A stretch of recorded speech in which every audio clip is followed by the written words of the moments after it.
De remercier le frère et ami, le président Ibrahim Traoré, pour l'accueil chaleureux et fraternel qui m'a été réservé ainsi qu'à ma délégation, et par sa voix remercier l'ensemble du peuple burkinabé pour cet accueil-là.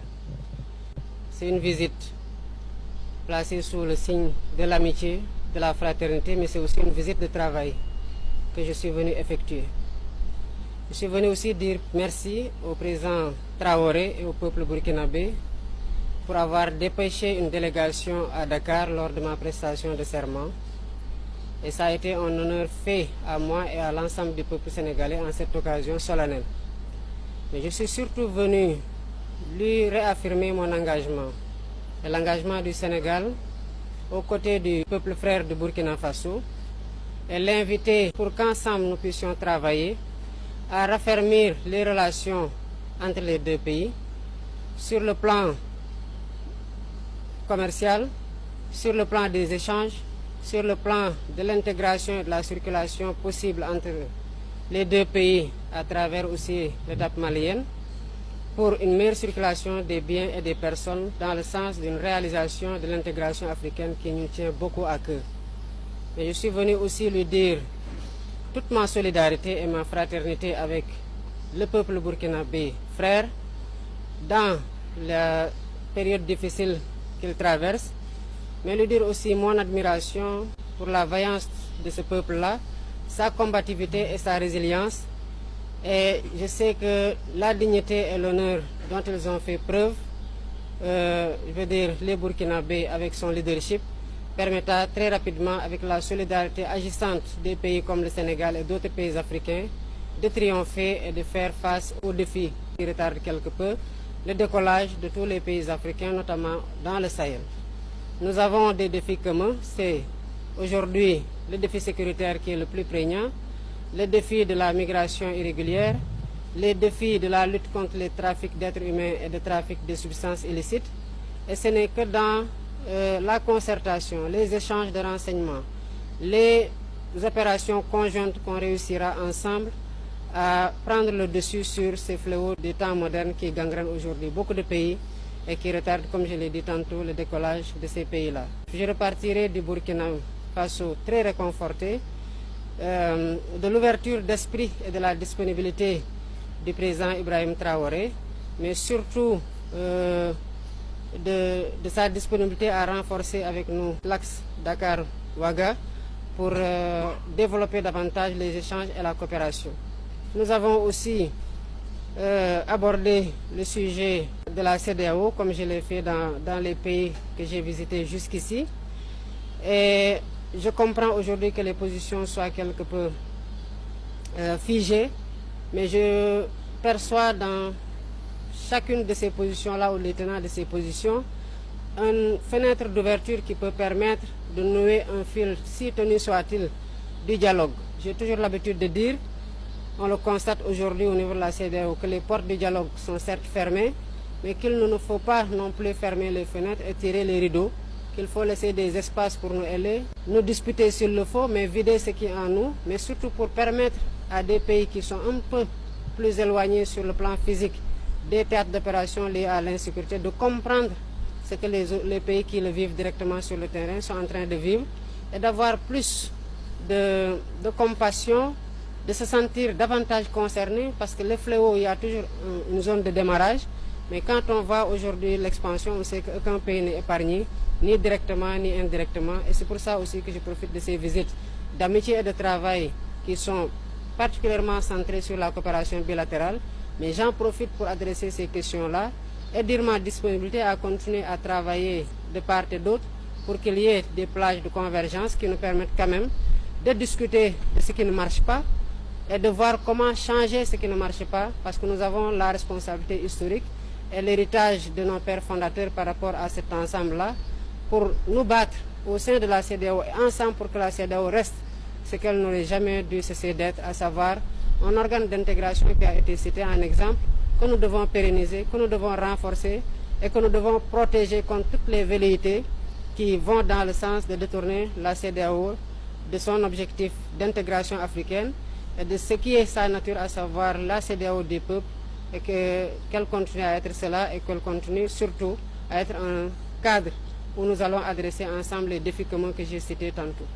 Waouh, waouh, waouh, waouh, waouh, waouh. Quel beau discours. Ouais, ouais, ouais, ouais. Quel beau discours, quel magnifique discours. J'ai aimé. J'ai aimé ce discours du président Bassirou Diomaye Faye, président du Sénégal, en visite au Burkina Faso. On l'a vu là avec le président Ibrahima Traoré, le capitaine Ibrahima Traoré. Voici des discours qu'on a envie d'entendre. Des discours qui vont dans le sens du dialogue. Des discours qui vont dans le sens de la coopération. Des discours qui vont dans le sens de l'Union africaine, de la véritable Union africaine. C'est de tels discours qu'on demande. Franchement, on remercie le président Bassirou Diomaye Faye. Parce qu'il a dit les termes. Il a dit les termes. On a des défis communs en Afrique. Et il est temps qu'on se mette ensemble. On est trop éparpillés, on est trop divisés. Ça nous affaiblit dans beaucoup de domaines, au fait. Voyez-vous, ce que moi j'ai envie de dire aux pères de la CEDEAO qui sont vraiment réticents par rapport aux pays du Sahel, aux pays de l'AES. Aujourd'hui où nous sommes, on ne peut pas enlever que c'est le capitaine Ibrahima Traoré qui est le dirigeant du Burkina Faso. On ne peut pas enlever que c'est le colonel Assimi Goïta, le dirigeant du Mali. On ne peut pas enlever que c'est le général Tchiani, le président du Niger.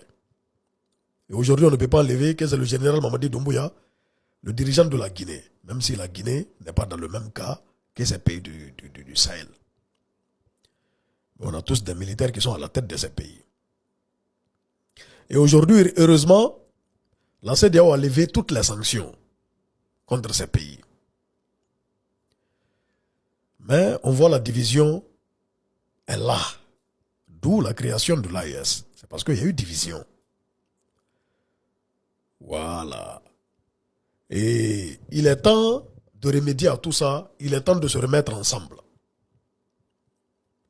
Il est temps, comme l'a dit le président, le président du Sénégal, Bassirou Diomaye Faye, que la CEDEAO revienne à son rôle principal, qui est l'unité africaine. Oui, oui. Vous savez, je vais vous dire une chose. S'il y a beaucoup de présidents de la CEDEAO qui sont réticents par rapport aux pays du Sahel, mais qui ouvrent quand même des fenêtres, on sent qu'il y a espoir. C'est parce que je pense qu'il y a une pression extérieure quelque part. Et vous savez de quoi je parle. Moi, j'ai toujours combattu ça depuis le début.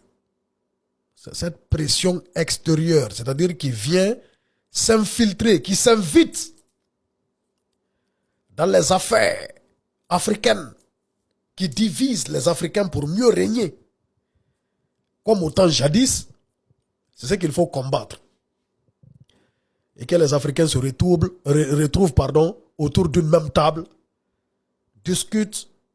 Hein? Parce que bon, si on ne discute pas, comment on peut échanger des renseignements? On ne discute pas. C'est-à-dire, c'est pour l'intérêt même des peuples africains. C'est pour l'intérêt des peuples africains. Il faut que les dirigeants s'entendent pour l'intérêt des peuples. Parce qu'on est obligé, on est condamné à vivre ensemble. Voyez-vous? On est condamné. C'est ça là, moi j'ai envie de voir. C'est-à-dire que toute l'Afrique, que ce soit la CEDEAO, que ce soit l'Union africaine même, toute l'Afrique se mette ensemble pour prêter main forte aux pays du Sahel pour qu'ils combattent enfin ce mal qui gangrène leur société. Parce que bon, comme l'a dit le président Bassirou Diomaye Faye, c'est vrai, actuellement on peut considérer que c'est dans le Sahel le problème du terrorisme, mais ça peut s'étendre. Le Burkina ne connaissait pas le terrorisme. Oui, le Mali aussi ne connaissait pas. Tout a eu un début. Le Niger ne connaissait pas. Tout est parti de la guerre en Libye. Et ça s'est propagé dans tout le Sahel. Et voilà, aujourd'hui, tous ces pays en souffrent. D'autres, ça fait 10 ans. D'autres, ça fait moins de 10 ans. Et ainsi de suite. Qu'est-ce qu'on sait de ce qui peut arriver dans l'avenir? Ça peut se propager. Donc, il vaut mieux. C'est-à-dire, il y a un dicton africain qui dit, lorsque tu vois le feu chez ton voisin, aide-le à éteindre le feu. Pour ne pas que le feu la traverse et arrive sur toi, ta concession. Donc là, toute l'Afrique, à mon avis, doit se mettre ensemble pour aller combattre le mal dans le Sahel là-bas. Et après, on va parler de paix. Sinon, tous les pays du Sahel là, c'est-à-dire les gens qui espèrent voir des élections là-bas ne verront jamais d'élections là-bas tant qu'ils seront en guerre. Parce qu'ils auront des excuses, ils auront des motifs. Ils diront, ah bon, il y a ça, il y a ça.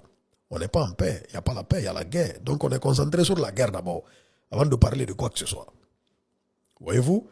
Et le discours du président Diomaye Faye ici, c'est un discours responsable, un discours rassembleur. Et j'espère que ça va continuer dans ce sens et que tous les autres pays, tous les autres présidents membres de la CEDEAO vont aller dans ce sens et qu'on se mette ensemble enfin pour une véritable Union africaine. Vive l'Afrique, on est ensemble, peace and love. Big Soul 224 Guinéen est fier, Africain est fier.